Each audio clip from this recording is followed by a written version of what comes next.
काला कौवा जंगल में एक पेड़ पर बैठा हुआ धूप का आनंद ले रहा था कि तभी उसकी नजर एक शेर पर पड़ी।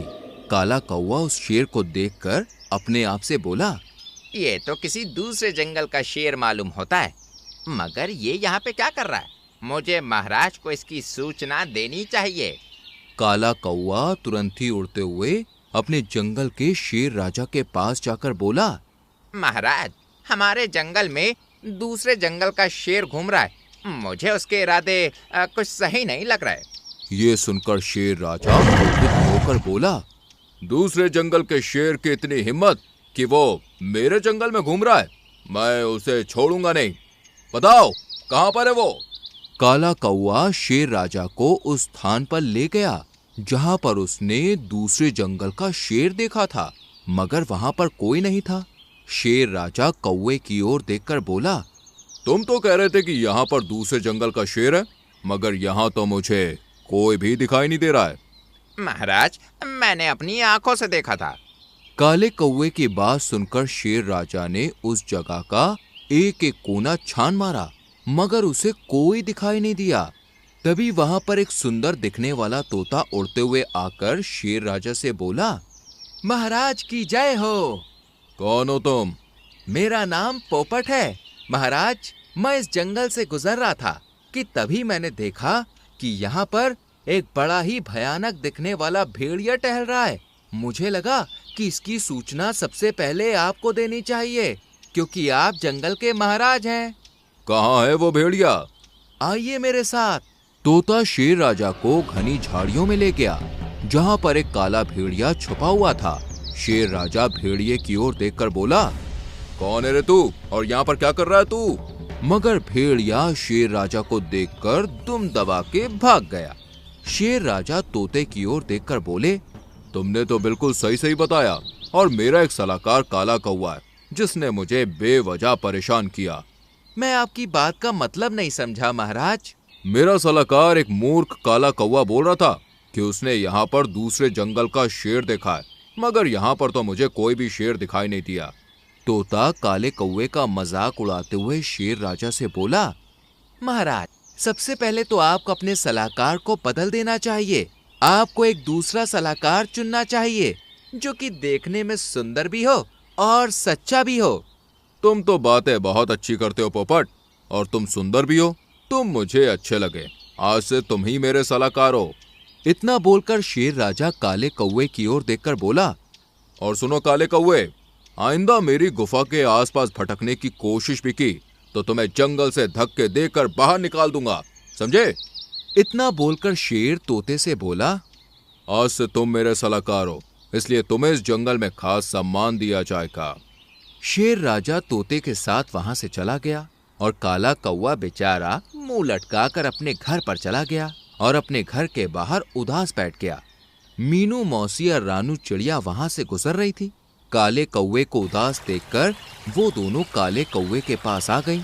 मीनू मौसी काले कौवे से बोली, क्या हुआ कौवे भाई, तुम उदास क्यों बैठे हुए हो?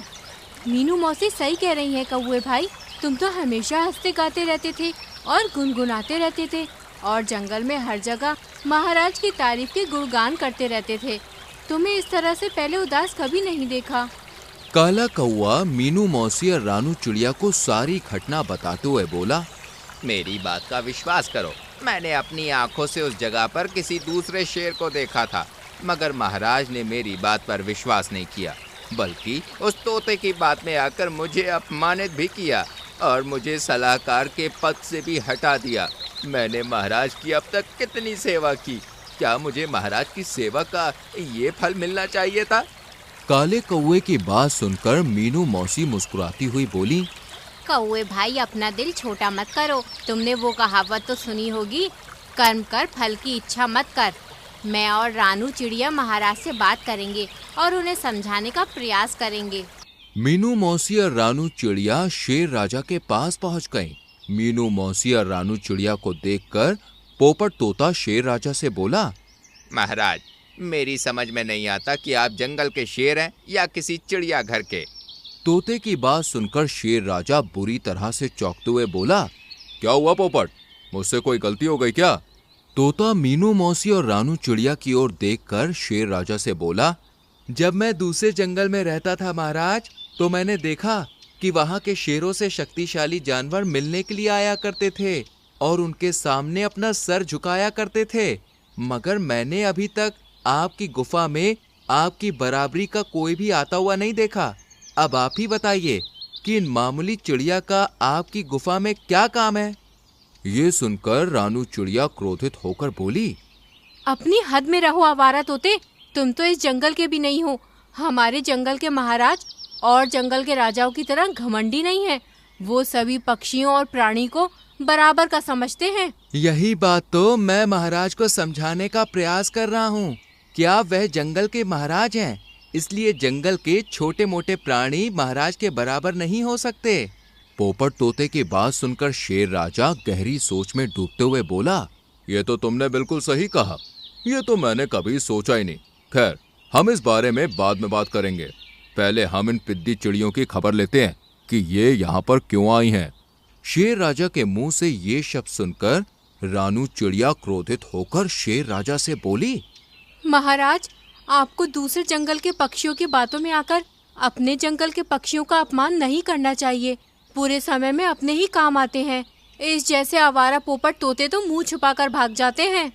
रानू चिड़िया की बात सुनकर शेर राजा पूरी तरह से क्रोधित होते हुए बोला, यहाँ से निकल जाओ रानू चिड़िया, और साथ में इस मौसी को भी ले जाओ, नहीं तो लोग ये कहेंगे कि एक जंगल के राजा शेर ने मामूली चिड़िया को मार डाला।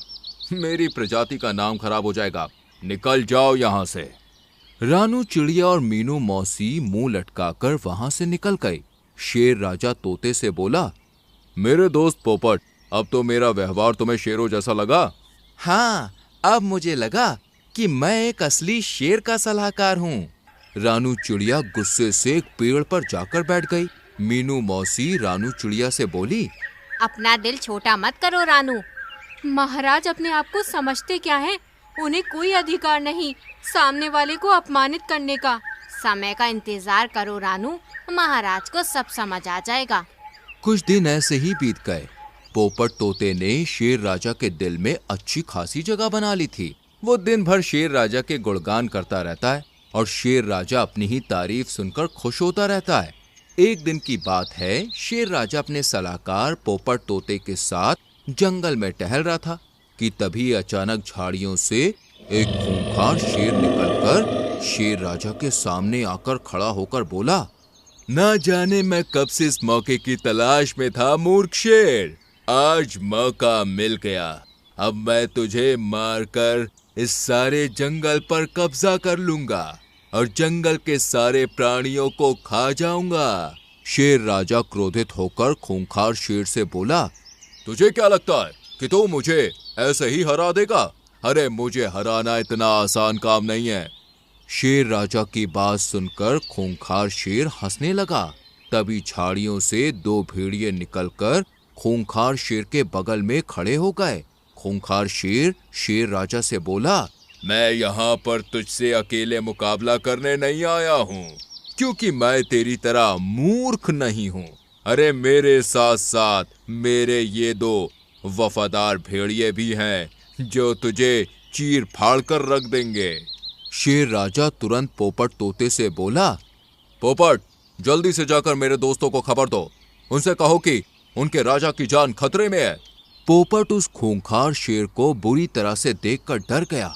वो डरते हुए शेर राजा से बोला, नहीं महाराज, मैं ऐसा नहीं कर सकता। अगर आप युद्ध में हार गए तो ये खूंखार मुझे मार डालेगा। खूंखार शेर तोते से बोला, तू तो बहुत ही समझदार है तोते, मुझे यहाँ से जाने दो। नहीं, तुझे भी अपने महाराज के साथ मरना होगा, क्योंकि तू इस शेर राजा का सलाहकार है। अरे मैं कोई सलाहकार नहीं हूँ, मैं तो एक आजाद पक्षी हूँ जो जंगलों में घूमता रहता हूँ। जहाँ भी मुझे कोई ताकतवर दिखता है मैं तो बस उसकी तारीफें करता हूँ, उसके साथ हो जाता हूँ। आप अगर शेर राजा को हरा देंगे तो मैं आपकी तरफ हो जाऊंगा। तूने मुझे क्या इस शेर राजा की तरह मूर्ख समझा है जो मैं तेरे जैसे चापलूस और मतलबी तोते को अपना सलाहकार बनाऊंगा? अपनी जान बचाकर यहाँ से भाग जा, नहीं तो बेमौत मारा जाएगा। पोपट तोता तुरंत अपनी जान बचाकर वहां से उड़नछू हो गया। खूंखार शेर शेर राजा के ऊपर हमला करने ही वाला था कि तभी काला कौवा वहां पर पहुंचा। काले कौवे ने बड़ी ही फुर्ती से खूंखार शेर की आंख के ऊपर हमला कर दिया और पेड़ पे जाकर बैठ गया। खूंखार शेर बुरी तरह से तिलमिलाकर रह गया और गुस्से से बोला, मुझे कुछ दिखाई नहीं दे रहा, किस बेवकूफ ने मेरी आंखों पर हमला किया? तुम दोनों खड़े क्यों हो? उसे पकड़कर मेरे सामने लाओ। दोनों भेड़िए आसपास देखने लगे। तभी फिर से काले कौवे ने भेड़िए के ऊपर हमला कर दिया और वहां से भागने लगा। ये देखकर दोनों भेड़िए उसके पीछे भागने लगे। काला कौवा दोनों भेड़ियों को जंगल में बहुत दूर ले गया। वहीं दूसरी ओर मौका देखकर शेर राजा ने खूंखार शेर पर हमला कर दिया। खूंखार शेर को कुछ भी दिखाई नहीं दे रहा था। थोड़ी ही देर में शेर राजा ने खूंखार शेर को मार दिया। थक हार कर दोनों भेड़िए जैसे ही खूंखार शेर के पास आते हैं तो देखते हैं कि खूंखार शेर तो मरा पड़ा है। ये देखकर दोनों बहुत डर जाते हैं और दुम दबाकर वहां से भाग जाते हैं। तभी वहां पर काला कौवा शेर राजा की मदद करने के लिए मीनू मौसी, रानू चिड़िया और अपने दोस्तों को लेकर आ जाता है। मुझे क्षमा कर दो मेरे सलाहकार दोस्त, इसका मतलब तुम बिल्कुल सही कह रहे थे। खूंखार शेर काफी समय से जंगल पर मुझ पर नजर रख रहा था और मैंने तुम पर विश्वास नहीं किया। और मैंने तुम्हें पोपट की बातों में आकर बुरा भला भी बोला और तुम्हें सलाहकार के पद से हटा दिया। इतना बोलकर शेर राजा रानू चिड़िया और मीनू मौसी की ओर देखकर बोला, मुझे क्षमा कर दो रानू और मीनू, मैंने तुम्हें भी बहुत अपमानित किया है। महाराज, मैंने आपसे बोला था ना कि मुसीबत पड़ने पर अपने ही काम आते हैं। आप स्वयं देखिए कि आपका पोपट आपको अकेला छोड़कर भाग गया, मगर वही काला कौवा आपकी जान बचाने के लिए डटा रहा। मैं बहुत शर्मिंदा हूँ मेरे सलाहकार दोस्तों। मैं तुम्हारे पद पर तुम्हें दोबारा बैठाता हूँ और अपने जंगल में किसी भी विदेशी पक्षी या जानवर के आने की रोक लगाता हूँ। उस दिन के बाद से वो सब हंसी खुशी रहने लगे और इस तरह से काला कौवा जंगल का हीरो बन गया। तो दोस्तों, कैसी लगी आपको हमारी ये कहानी? अच्छी लगी तो लाइक और शेयर करके चैनल को सब्सक्राइब करें और बेल आइकॉन प्रेस करें। मिलते हैं अगली कहानी में, तब तक के लिए बाय बाय।